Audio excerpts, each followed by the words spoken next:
चलो कितना नंबर है? 40।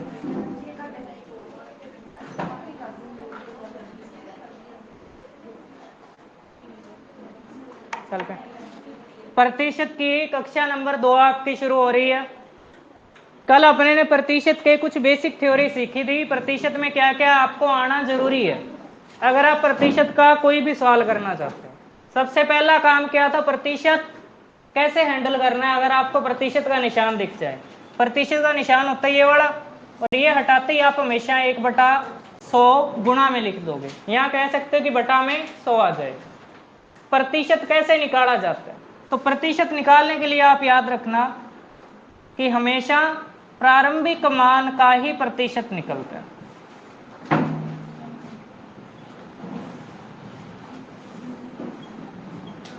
ठीक है। अगर आपको किसी वस्तु का प्रतिशत निकालना है, जैसे कि ऐसा लिखा हो कि ए बी का कितना प्रतिशत है, तो कौन किसका, इन दो बातों का जवाब आपको आना चाहिए। तो कौन ए किसका, बी का, तो जो कौन है वो ऊपर आएगा। तो ए किसका है, बी का है, और प्रतिशत निकालना है तो गुणा में क्या लगा दो, 100 लगा। इसका यूज कैसे होता है, 10 25 का कितना प्रतिशत है। अगर ये हल करना पड़े तो कैसे हल करोगे, तो 10 किसका, 25 का, गुणा में 100, कितना आ गया, 40% है। तो प्रतिशत निकाल लोगे। बेसिक कैसे निकालना है, अब प्रतिशत में दो प्रकार के ऑपरेशन होते हैं, कल जो मैंने बताया था, एक वृद्धि का, दूसरा कमी का। प्रतिशत में वृद्धि करने का मतलब क्या होता है, देखो आप प्रतिशत में वृद्धि करोगे तो हमेशा 100 में प्लस करोगे, और प्रतिशत में कमी करोगे तो हमेशा 100 में से माइनस करोगे। इसका मतलब प्रारंभिक मान कितना रहेगा,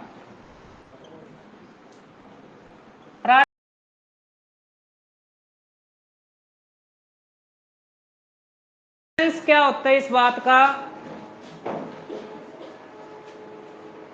इसका मतलब ये है कि अगर आप किसी भी वस्तु को खरीदते हो या कोई भी वस्तु आपके पास ऑलरेडी है, वो अपने आप में हमेशा 100% रहेगी। अगर मैं कह रहा हूं किसी टाउन की जनसंख्या 20% बढ़ गई, तो वो कितने परसेंट से बढ़ी है, 100 से 20 बढ़ी है, ना कि 1 से 20। ठीक है।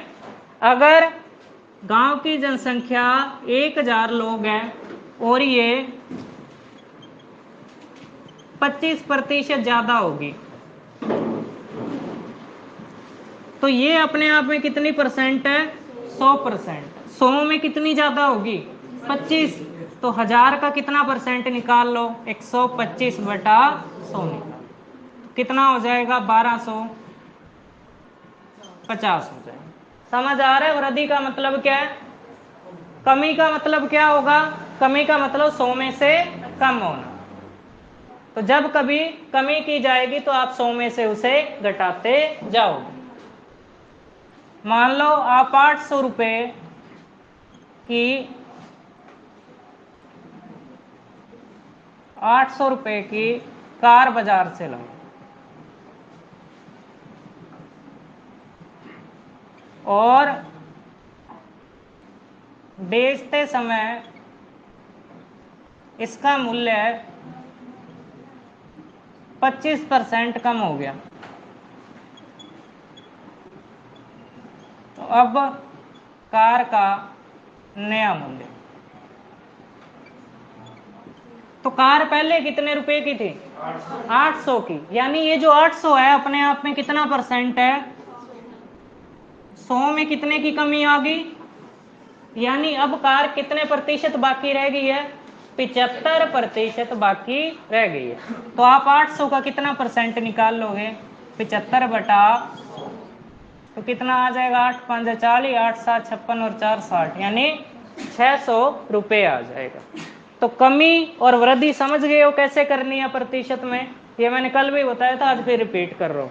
जो कल ना आया हो आज इसे समझ लें, क्योंकि इसके बिना आपकी परसेंटेज नहीं आगे जाएगी। अब आपने कमी और वृद्धि करना सीख लिया, इससे अगला स्टेप होगा वृद्धि और कमी का परसेंटेज निकालना। परसेंटेज निकालने का अर्थ क्या है? जैसे एक सवाल लिखो,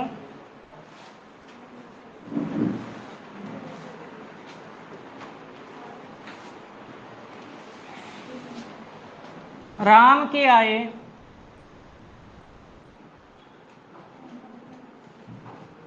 80 से 96 रुपये हो गई, तो कितने प्रतिशत की वृद्धि हुई? तो इसमें आपको क्या निकालना है? वृद्धि का प्रतिशत निकालना है। तो आप हमेशा याद रखना, चाहे कमी है चाहे वृद्धि है, कमी चाहे वृद्धि दोनों किस पर होंगी? प्रारंभिक मान पर होंगी।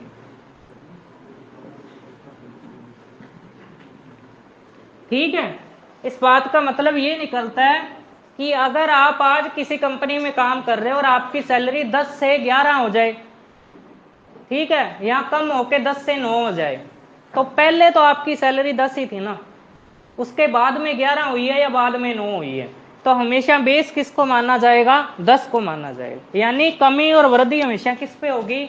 प्रारंभिक मान पर ही होगी। तो अगर मैं इसमें गौर करूं, पहले कितनी थी सैलरी? 80 रुपये थी, 80 से बढ़ के कितनी होगी? 96, तो कितने रुपए ज्यादा हुई? 16 रुपए ज्यादा हुई है। और ये 16 रुपए कितने से ज्यादा हुई है?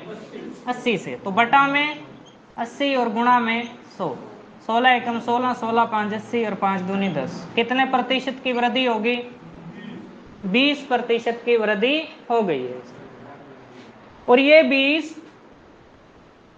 की जो वृद्धि है, अगर आप इस सूत्र से हल करना चाहते हो या शॉर्टकट को याद रखना चाहते हो, तो इसके लिए शॉर्टकट रहेगा कमी या वृद्धि दोनों किस पर हो रही हैं? प्रारंभिक मान पर, और प्रतिशत निकालने के लिए गुणा में 100 आ जाएगा। समझ रहे हो क्या हो रहा है इसमें? इससे अगला काम मैंने आपको सिखाया था कल, ए से बी और बी से ए ज्ञात करना, यही था ना?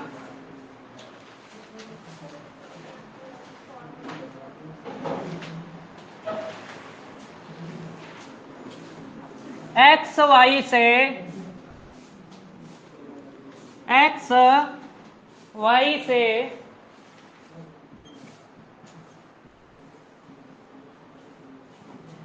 20% ज्यादा है, तो y x से कितने प्रतिशत कम होगा?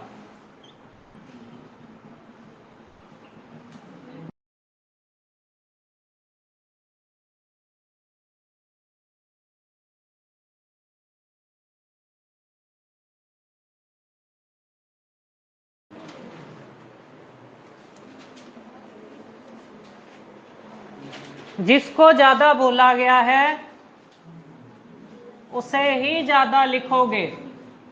तो इसमें ज्यादा कौन है? लाइन को पढ़कर ज्ञात करने का, x ज्यादा है, और किससे ज्यादा है? y से ज्यादा। तो y को आप मानोगे 100 और x उससे कितना ज्यादा है? 20 ज्यादा, तो ये हो जाएगा 100। अब आपसे पूछा क्या है? आपसे ये पूछे y x से कितना कम है, तो अब प्रारंभिक मान कौन हो जाएगा आपका? x हो जाएगा। तो हमेशा जिससे पूछा जाता है ना, वो बटे में आता है। समझ रहे हो? तो जिससे पूछा जाएगा वो बटे में आएगा। तो अब की बार किससे पूछा गया है? x से। और कितना कम है? तो यहाँ पे देखो y कितना कम है? 20 कम है। तो 20 की कमी है, कितने से कम है? गुणा में 100, 16 से ही 2/3%। समझ रहे हो? तो जैसे जिससे पूछा जाए हमेशा उसे क्या रखना है? बटे में रखना है। जितना अच्छा आप हिंदी को पढ़ पाओगे सवाल, उतना अच्छा आप कर पाओगे। अगला सवाल जो प्रश्न है आपका,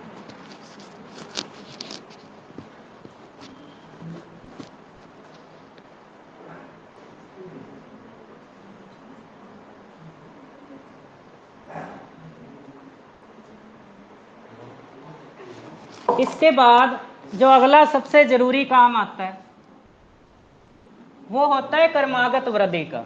अब यहां से आपका चैप्टर आगे चलेगा। देखो, कर्मागत वृद्धि। कर्मागत वृद्धि ऐसी चीज है जो हमेशा 1 बाय 1 चलती है। यानी अगर मैं इसे सवाल के रूप में समझाऊं, एक गांव की जनसंख्या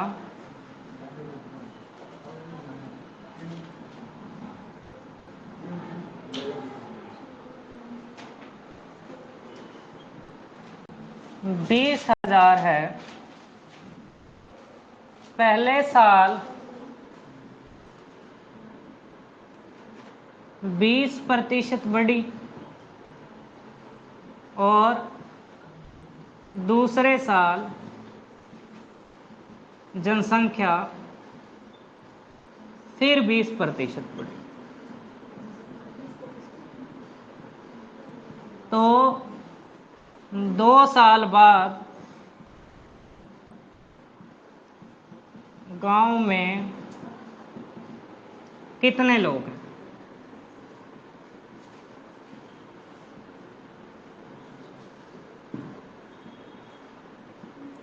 समझ रहे हो? अब इसमें क्या हो रहा है, पहले 1 साल बढ़े, फिर उसके बाद में अगले साल बढ़ी। इन सवालों में ना ध्यान रखने का काम क्या करना है आपने, इसमें जो वृद्धि है वो कर्म से हो रही होगी। कर्म से होने का मतलब, एक गांव है, अगर उसमें 20,000 जने रह रहे हैं और पहले साल के बाद में 20% लोग बढ़ गए, तो 20,000 से 24,000 तो अपने आप हो गए। तो अगली बार जो 20% की बढ़ोतरी होगी वो 24 पर होगी, ना कि 20 पर होगी। क्योंकि एक बार जो गांव में पैदा हो गया या जनसंख्या में बढ़ गया वो तो बढ़ गया, कम तो होने से रहा। तो इसलिए ये वृद्धि कर्मागत चलती है, एक के बाद एक चलती है। इसे समझने की कोशिश करो। मान लो 100 लोग एक गांव में रहते हैं, पहला साल पूरा हुआ और 10% बढ़ गए, तो यानी 100 से कितने हो गए, 110 हो गए हैं। अब आगे जो भी वृद्धि होगी वो किस पर होगी, 110 पर होगी। तो मान लो दूसरा साल आया वो फिर 10% बढ़ गए, तो यानी अब ये वृद्धि किस में हो रही है, 110 में हो रही है। तो 110 का कितना बढ़े, 10%, तो 110 बटा 100, तो कितने लोग हो गए गांव में, 121 लोग हो गए। समझ रहे हो?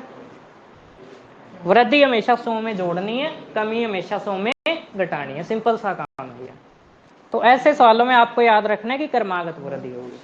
और शॉर्टकट क्या है इसका, नॉर्मल वृद्धि हमेशा जोड़ी जाती है पर कर्मागत वृद्धि हमेशा गुणा की जाती है।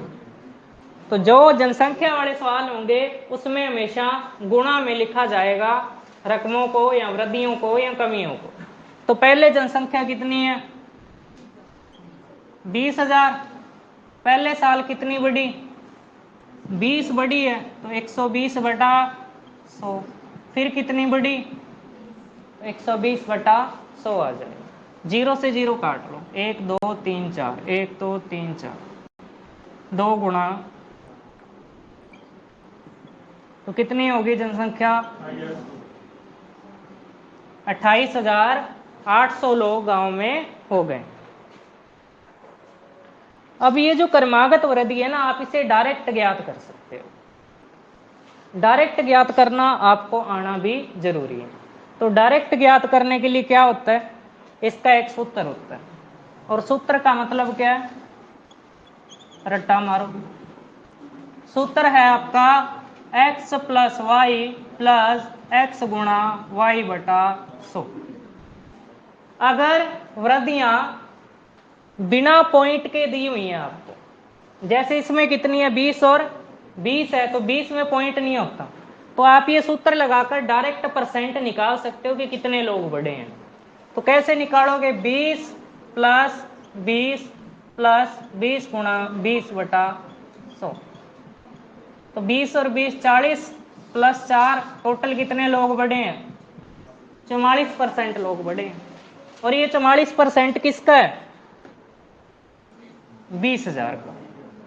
तो आप 20,000 को 44% बढ़ाओगे तो 20,000 गुणा 100 में 44 जोड़ा कितना आया? 144 बटा में 100, तो उत्तर कितना आ जाएगा? 28,800। तो आप इसे डायरेक्ट भी बढ़ा सकते हो, पर डायरेक्ट बढ़ाना है तो पहले सूत्र लगाना पड़ेगा, और अगर गुणा से बढ़ाना है तो आप 100 में जोड़ते जाओ अगर वृद्धि है, 100 में घटाते जाओ अगर कमी है। समझ आ गया? किसी कोई सवाल है, कोई डाउट है तो पूछ ले एक बार। है? हाँ, दोनों से एक कोई चल दो।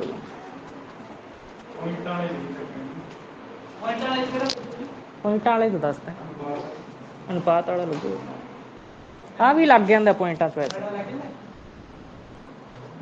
फ्रैक्शन होने जरूरी है। पर देखो अब इससे अगला काम जो प्रतिशत में आपको आना चाहिए ना, वो होता है आपको फ्रैक्शन से याद होने चाहिए। उसका कारण क्या है? आप कारण ऐसे समझो कि अगर आपको फ्रैक्शन याद होंगे ना तो आप पॉइंट वाले सवालों में अटकोगे नहीं। जैसे 4900 रुपए की कोई वस्तु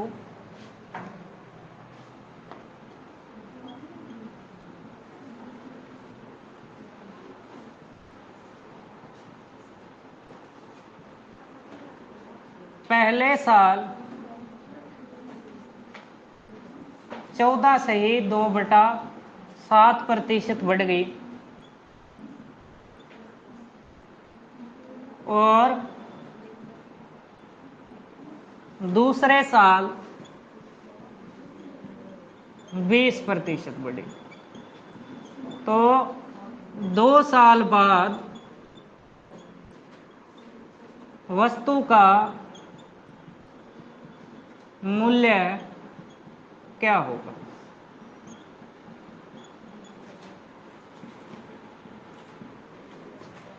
ठीक है। अब इस सवाल में आप ना तो एक्स वाई वाला सूत्र लगाने जोगे हो और ना ही डायरेक्ट करने जोगे हो, क्योंकि 14 से 2/7% आ गया। आपको इसका फ्रैक्शन पता होना जरूरी है, या तो इसे हल करना पड़ेगा या फ्रैक्शन को समझना पड़ेगा। तो फ्रैक्शन के लिए मैं आपको 2 जरूरी चीजें समझाता हूँ, मैंने पहले भी कई बार क्लास में बोली है ये। इसे हल करना है तो लास्ट वाले 2 का हमेशा क्या होगा? गुणा होगा। 14 साथी कितना होता है? 7 चौके 28 बचा 2, 14 साथी 98। 98 में ऊपर वाली संख्या जोड़ देंगे, नीचे वाली 2 संख्याओं का गुणा, और इससे जो भी आएगा उसमें ऊपर वाली संख्या जोड़ देना। तो 14 साथी 98, 98 में 2 जोड़ा कितना हो गया? बटा 7।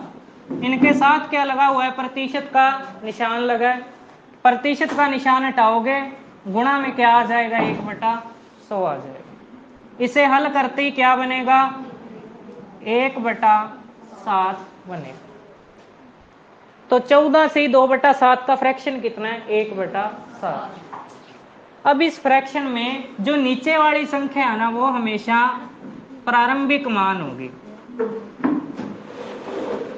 या अपने आप में पूरा 100% होगा, और ऊपर वाली जो संख्या है वो हमेशा कमी या वृद्धि को दर्शाएगी। ठीक है, क्योंकि ये फ्रैक्शन किसका है? वृद्धि का फ्रैक्शन है ना, 14 से 2/7। तो ऊपर वाली संख्या वृद्धि को दिखाएगी और नीचे वाली संख्या किसको दिखाएगी? प्रारंभिक मान को। गांव की जनसंख्या कितनी थी? 4900 थी, गुणा पहले साल वृद्धि कितनी है? 14 से 2/7, यानी 7 में कितने की वृद्धि हुई है? 1 की। तो 7 में 1 जोड़ा कितना हो गया? 8। तो गुणा में लगा दो 8/7। आगे भी फिर वृद्धि हुई है, कितने की वृद्धि हुई है? 20 की। 20 का फ्रैक्शन होता है 1/5, यानी 5 में कितने की वृद्धि? 1 की। तो 5 में 1 जोड़ा तो गुणा में लगा दो 6/5, काट लो इसे।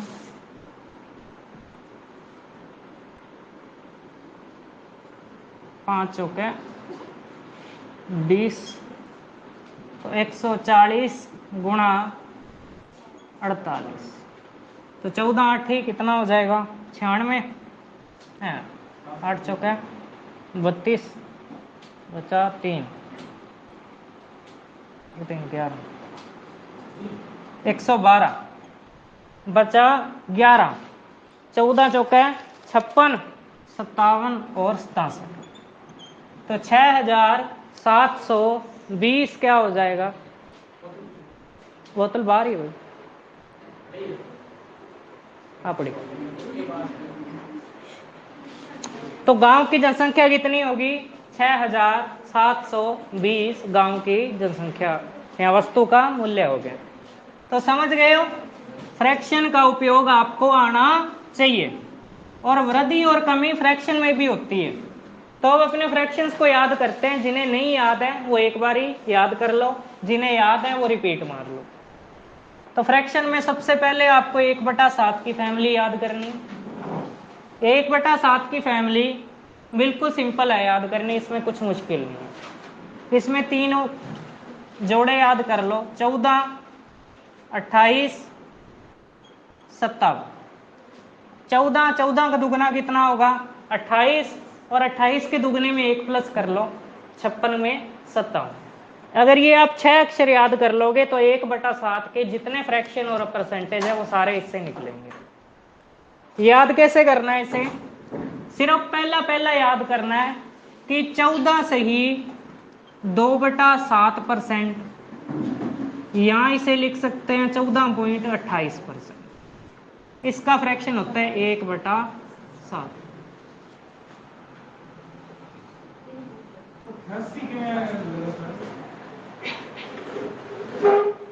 कितने,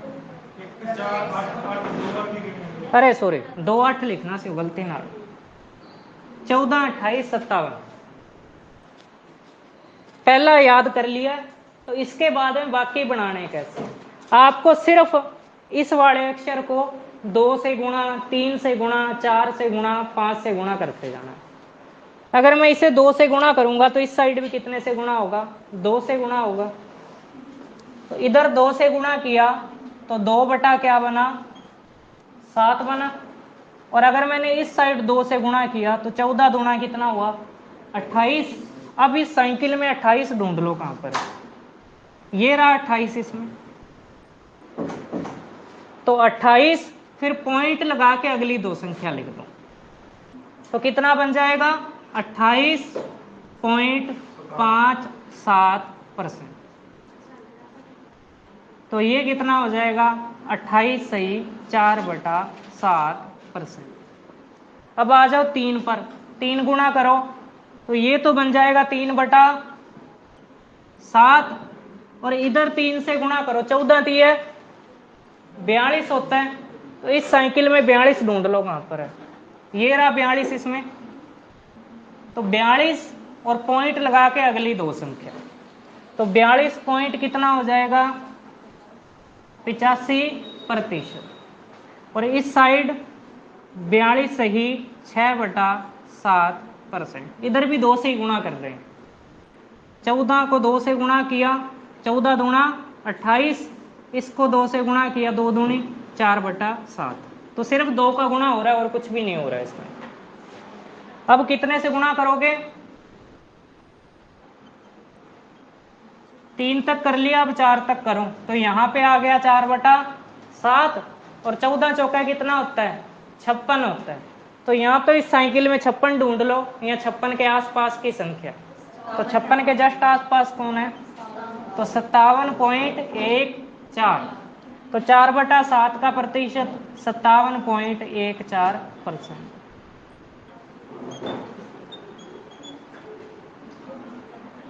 कितने तक पहुंच गए हैं 4/7, 5/7 और 6/7, आखिरी 2 हैं। तो 14 5 70 होता है। इस साइकिल में 70 ढूंढो कहां पर है, 70 नहीं है, पर 70 के जस्ट पास कौन है? 71 है। तो 71.42 और इसका मिश्रित भिन्न वाला परसेंटेज हो जाएगा 71 सही 3/7%। 14 छिकी कितना होगा? 84। तो यहाँ तो इस साइकिल में 84 ढूंढ लो या 84 के जस्ट पास में। तो 84 के जस्ट पास कौन है? 85 पड़ा है, तो 85.71। तो यहाँ पे हो जाएगा 85 सही 5/7%। तो ये आपकी 1/7 की पूरी फैमिली है। इसे याद कर लेना क्योंकि ये काफ़ी ज़रूरी है, कई बार आपको मिलेगी ये सवालों को। लिखे तो होंगे आपके पास पहले से ही है, नहीं लिखे हुए तो लिख लो जल्दी से, हिम्मत मारो। देखो अभी यही टाइम है, अगर अब आपने याद कर लिए फ्रैक्शन तो कर लिए, अगर आप आलस कर गए ये सोच के कि बोरिंग से हैं तो आगे बाद में चीखे मारोगे क्योंकि सारे सवालों में यूज होने हैं ये।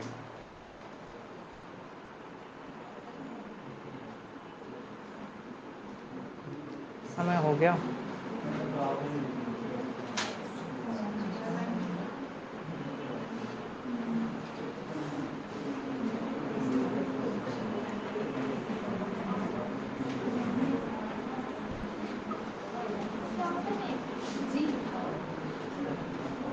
अगला सवाल आपका, बस 2-1 मिनट और बंद कराओ फिर।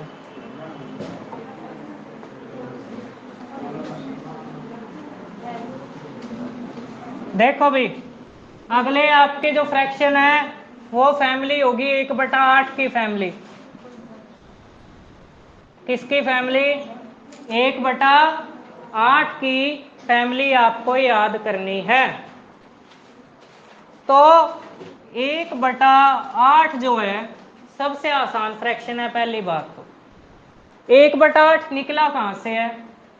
आपको 1/4 पता है किसका होता है? ठीक है, 25 का होता है।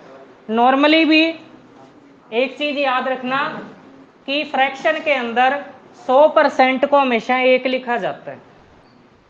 ठीक है, तो फ्रैक्शन में 100% को आप क्या लिखोगे? 1 लिखोगे। और अगर आप 100% का चौथा हिस्सा कर दोगे तो कितना आ जाएगा? 25% आ जाएगा। यानी कि 1/4 किसका फ्रैक्शन होता है? 25 का होता है। और अगर 1/4 को मुझे 1/8 बनाना है तो मैं कितने से गुणा कर दूंगा? आधे से गुणा कर दूंगा, 2 से नहीं 1/2 से।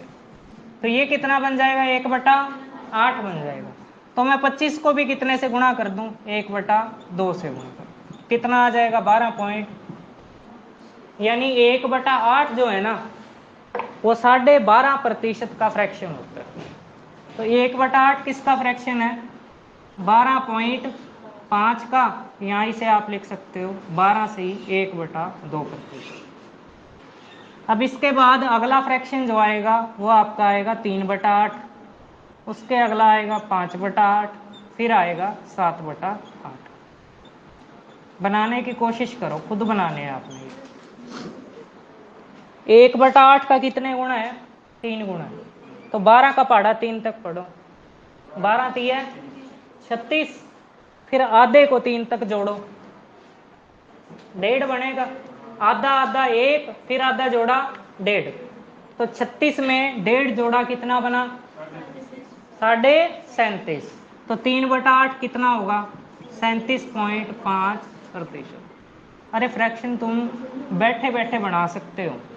लगभग स्टूडेंट क्या सोच के छोड़ देते हैं कि ये बोरिंग से है, इन्हें बार बार क्या याद करना। पर जो चीज़ आपके काम आनी है वो बोरिंग हो चाहे आपको कैसे ही करनी पड़े, हाथों पे लिख लो, अपने कमरे की दीवार पर लगा लो। ये तुम्हारी पूरी फर्स्ट मैथ इसी पे होनी है। 5/8 बनाने की कोशिश करो। 12 का पहाड़ा पढ़ो 5 तक, 12 5 60, आधे को 5 तक गुणा करो, आधे को 5 बार जोड़ो, कितना बनेगा? 2.5 बनेगा। तो 60 में 2.5 जोड़ा कितना बना? 62.5। तो 5/8 किसका हो गया?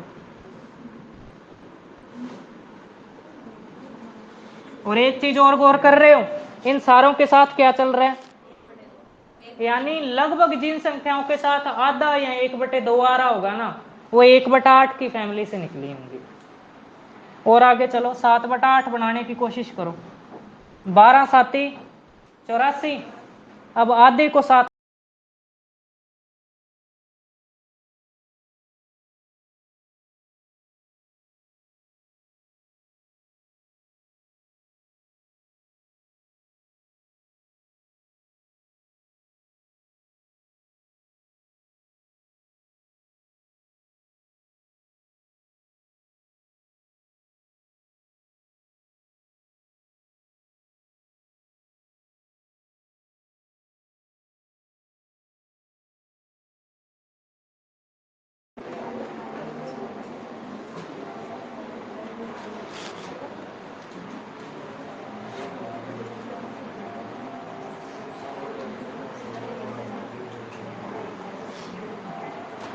इससे अगला बिल्कुल आसान है। अगले जो 20 फ्रैक्शन है ना, वो यूं ही बन जाएंगे बैठे बैठे मूड मते से ही, इतने आसान है वो। अगली दो फैमिलीज हैं 1/9 और 1/11। ये एक दूसरे से बिल्कुल जुड़ी हुई रहेंगी। अगर प्रतिशत में 11 या 11 का पहाड़ा आ रहा है, प्रतिशत में 11 या 11 का पहाड़ा अगर आपको कहीं दिख जाए, और पूरा पूरा दिखना चाहिए, 11 एकम 11, तो 11.11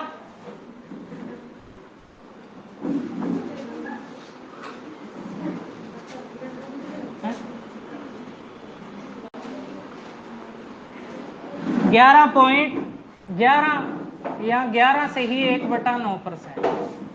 तो अगर प्रतिशत में आपको 11 मिल रहा है तो फ्रैक्शन में हमेशा 9 मिलेगा। प्रतिशत में 11 तो फ्रैक्शन में 9। तो 11 का पढ़ा 2 तक पढ़ोगे तो 22 पॉइंट,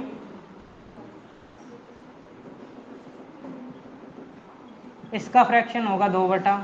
वैसे तो इनके साथ ही लगा होता है, ये 11 के साथ 1/9 लगा है तो 1/9 इसका फ्रैक्शन है। 22 के साथ 2/9 लगा है तो 2/9 इसका फ्रैक्शन। इसके बाद 33.33% या 33 सही 1/3, तो इसका फ्रैक्शन क्या हो जाएगा? 1/3। 44.44 का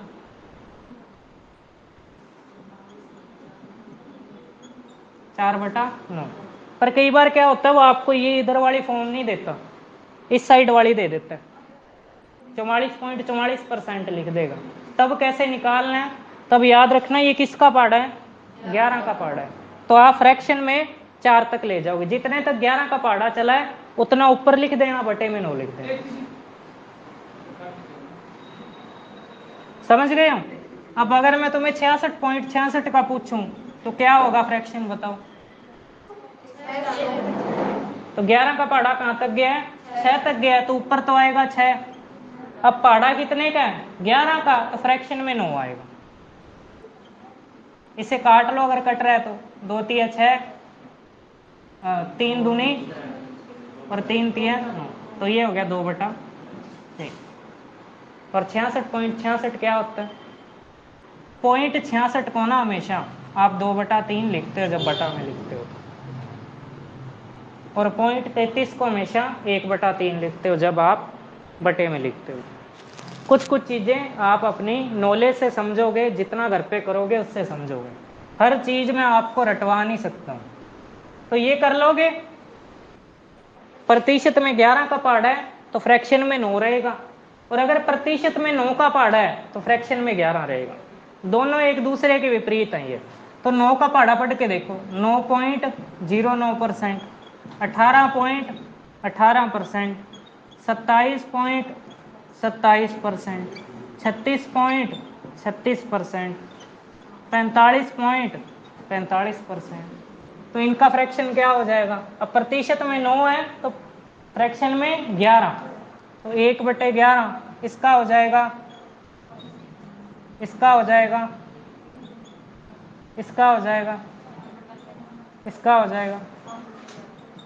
देखो फ्रैक्शन उतने मुश्किल नहीं है जितने तुम्हें लगते हैं। सिर्फ 2 शुरू वाली फैमिलीज और कुछ 5-7 फ्रैक्शन अलग से हैं जो आपको रट्टे मारने पड़ेंगे, बाकी सारे आप यूं बैठे बैठे बना सकते हो। अब इनका भिन्नवाड़ा रूप भी याद करना होगा, तो 9.09 का भिन्नवाड़ा रूप होता है 9 सही 1/11%। इनके साथ ही लगा होता है फ्रैक्शन। 18 वाले का होगा 18 सही 2/11%। 27 वाले का होगा 27 सही 3/11%। इसका होगा 36 सही 4/11%। इसका होगा 45 सही 5/11%। कर लोगे भी? समझ आया क्या कथा पढ़ी है मैंने? नहीं पल्ले पड़ा तो पूछ लो। ये कथा जरूरी है और ये कल मैं आपसे दोबारा सुनूंगा आके, तो अगर नहीं समझ आया तो अभी पूछ लो, क्योंकि कल मैं क्लास में एक एक से खड़ा करके पूछूंगा और इसका कैमरा बैक कर दूंगा चलती क्लास में सारे। कौन पर सुन कोई आओगा तो ठीक, बाजा को बेटा आना तो पड़ेगा कोई। परसों से ही था, काल हो परसों करूँगा। चलो आज के लिए इतना इनफ है। आपको जो जो फ्रैक्शन दिए गए हैं, यार दिख रहा है यहाँ पे, तो दिख रहा है सारा कुछ, क्या बताओ। यहाँ पर आज जो जो करवाया है कृपया करके एक सलाह के तौर पे मान लेना, घर पे इन्हें खुद बना के देखना। जब तक आप खुद ट्राई नहीं करोगे तब तक आपका हाथ मैथ में अच्छा नहीं होगा। आपको कैसा भी पढ़ा लूँ, कितना ही लिख लिख के दे दूँ, चाहे नोट्स आपको घोल के खिला दूँ, तब भी नहीं याद होंगे जब तक आप खुद नहीं करोगे। तो आज के लिए इनफ है, जितना करवाया परसों आपसे सुना जाएगा, सो तैयार रहना।